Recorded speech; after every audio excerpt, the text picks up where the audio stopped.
Good morning. Here's a garden update for first one for 2026. It's the 9th of April, I believe. And yeah, excuse the mess. I'm just starting to get everything going now and removing some of the old weeds from last year.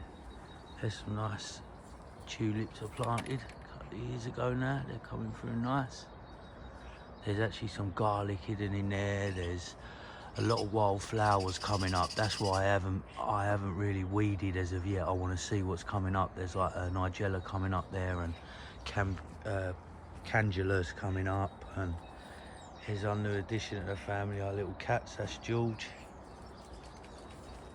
And yeah, here's the bed. So this is where I had potatoes and onions and that growing, and kale last year. What I'm actually doing this year, I'm in the process of planting up a little fruit forest stroke fruit guild, food forest stroke fruit guild.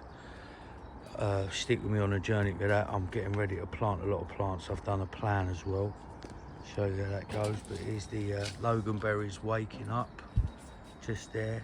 I've planted about a month ago. That is a jostaberry bush. That's another jostaberry. And also I've planted, because to make a new fence line without installing a fence, I've planted a hedgerow. So I've got a dogwood that I've planted in there. Over here there's some dog roses there. That's another loganberry. I'll stick with the hedge. That's the hazelnut. That's just waking up. I'm going to keep that trimmed and have that as a hedgerow stroke wildlife encouragement hedge. Moving on the border, I've got another dog rose in there I've planted. That is a hawthorn. Produce nice berries, and again make a nice little hedge. To hopefully, the plan is to encourage wildlife, to make it a little bit more safer for my hedgehogs, hedgehog friendly and bird friendly as well. That's a blackthorn with a dog rose in between it. Dog rose. That's a dogwood. There's another dog rose. There's a blackthorn. There's a dog rose in between a hawthorn, dog rose,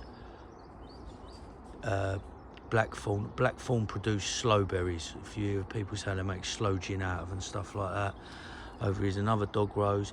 There is a honeysuckle from last year. That's actually started climbing up the dead hedge that I made. So yeah, my battle is what I'm going to do, because I get a lot of hops growing here and they're just starting to come through. They grow really fast hops that I'm going to actually allow them to take over that hedge there, but try and keep them off of these new plants. This is the start of the hops growing, so I'm just going to keep an eye on them, keep them directed to the back fence. And yeah, moving on, obviously I've left a lot of plants from last year. There's a lot of brassicas that have started bolting, which gone to flower, which is really good. It's early flowers for the bees. Bird feeding station.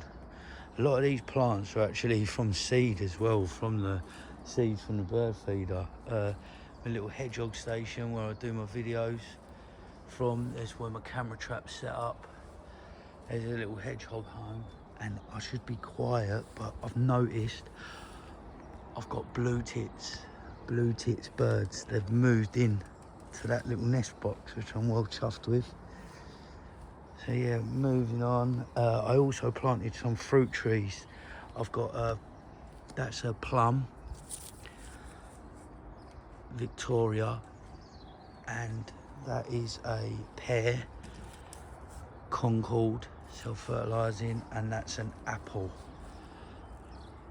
Falstaff. And you notice this on M26, so they're actually classed as miniature trees, and they've been trained as column growing trees. So they're not so much, see, they've been cut at the top, so they're not going to sort of grow higher. They're just going to sort of grow out at the side for me. Because I've got quite a small garden, they shouldn't take up that much room. Yeah, moving on. So this is my path. I've got a load of wood chip coming, and I've got like soil improver coming to start establishing the beds properly. I will share a photo of my plan as well. courtesy actually of Pippa Chapman. She's a permaculture food forest designer grower, and I've been reading a book over winter, Pippa Chapman, Permaculture Designs, I believe. Absolute, all inspired by it, and yeah, decided that is what I want to implement in my garden. A food forest, you see, is sort of about installing a lot of perennial plants that will perennial means come back every year, and every plant has got a certain use. So for me, it's either to be edible, or to attract pollinators flowering, or to fix nitrogen, etc. And the plan is, once it's all installed, there won't be none of this bare earth anymore through the winter. It will literally be plants occupying and, yeah, carrying on. I've started putting in a couple of new plants from my food forest design. This is a plant called Skirit, Cicerum, or Cicerum. Skirit is actually a medieval vegetable. It's like a carrot. It's perennial, so it comes back every year, and it grows like these lovely little white tubers, and it grows a big bunch of them like fingers, and it actually tastes quite sweet, I believe, and it also has, I believe, nutrient value. Again, a lot of these medieval vegetables, there's a lot more nutrient value than there is in carrots, so to speak. So yeah, that's Skirit. This is a plant called Campulana. Oh, so excuse my lane. Yeah, Campanula. I do apologise. Campanula, otherwise known as Siberian bellflower, I believe. And this is all edible. So these leaves are edible, and it grows these lovely blue flowers on them that are edible. And yeah, its actual role in the food forest is a suppressor plant. So that should grow like a low little carpet of plant, and that will help to suppress any plants that I don't want coming through. So yeah, I'm really excited to share my food forest perennial forest with you, and yeah, I'll keep you updated on that. This is a pot from last year where I had candula growing, and we've got a load of candula has actually re-sown. So what I'm going to do is I'm keeping this watered, and these little seedlings, when they grow bigger, I'm going to start moving them about, putting them in place here and there. I've got a bit of mint growing in that pot that I'll put in there as well.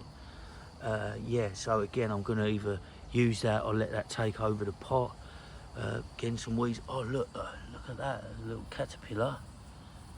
That is really, that again, this is one of the main reasons why I've left my left the weeds, so to speak, from last year, the plants I didn't want. I've sort of read something that you should leave the growth from last year until late springtime, when you've had at least a week of 10 degrees or higher, and that just enables all of those little creepy crawlies and bugs and pests, or not so much pests, predators mainly, but there are pests as well. That just enables them to wake up and yeah, sort of go about their business. This is a bed from last year. This is parsley. This is what I sowed from seed last year. This has done really well. What I've started doing is moving some of the plants. Like, see there, you've got like 2 plants there, so that could be split and put into a pot. Oh yeah, it smells lovely. I've still got some I missed them last year, shallots hiding in there. I've still got some carrots in here from last year that I have actually been harvesting in dinners. They're 10 times better than what you get in the shops. They're so much sweeter. So yeah, but what these will do, because a carrot is known as a biennial vegetable, so it only lasts about 2 years. In year 1 after sowing, it creates the carrot, and that's what we normally harvest. But in year 2, it actually starts to flower the plant and produces a flower and uses the energy from that carrot. So I'm just going to keep an eye on them. I'm going to get out what I need, and I might even leave a couple to go to flower. I've got some beetroot that again I had in from last year. They've started to bulb up now, but not too big. I did plant them quite late last year. So yeah, there's a beetroot, bolt hardy. They're really nice, sweet. I mean, I even, in my bed clearing, like I've left some stinny nettle. Stinny nettle, look at the little buggies on it. I don't know if you can see that, yeah. So stinny nettle is really good habitat for little bugs. I also eat stinny nettle. I drink it in a tea, or I put it into food. And yeah, it's very healthy, very good for you. This is a mint called, a herb called Robert. Again, I see that had grown, so I've left that for now. Even that, I've left that. That is something called wood sorrel, I believe. The actual leaves taste like apple schnapps. They're quite an acidic flavour to them.